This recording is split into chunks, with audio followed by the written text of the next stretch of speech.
বন্ধুরা অনেকেই আমাকে কমেন্ট করেছেন আমের ভিতরে পোকা কেন হয় এই বিষয়ে বলার জন্য। তো এই বিষয়ে জানতে হলে সম্পূর্ণ ভিডিওটা দেখতে থাকুন। বন্ধুরা অনেকেই জানতে চেয়েছেন আমের ভিতরে পোকা কেন হয়, তো ভিডিওটা দেখতে থাকুন। এই যে দেখতে পাচ্ছেন আমের ভিতর পোকা হওয়ার মূল কারণ হচ্ছে মাছি পোকা। যখন আপনার আমটি এই সাইজের হবে, ঠিক এরকম হবে, তখনই কি হবে, মাছি পোকা এখানে বসে একটা আল ঢুকিয়ে দিবে। আল ঢুকিয়ে দিলে এখান থেকে ক্রিয়া সৃষ্টি হবে।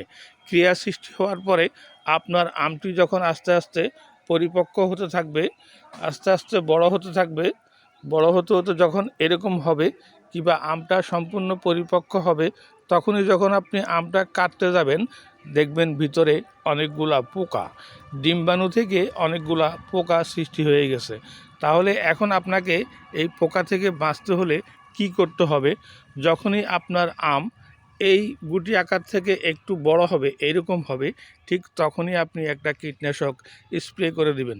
তাহলে আপনি এই সমস্যা থেকে বের হতে পারবেন। আপনার আম গাছ থাকবে সুরক্ষিত, আম থাকবে সুরক্ষিত। ভিডিওটা ভালো লেগে থাকলে লাইক, কমেন্ট, শেয়ার করে বন্ধুদের মাঝে ছড়িয়ে দিবেন। ভালো থাকেন, আল্লাহ হাফেজ।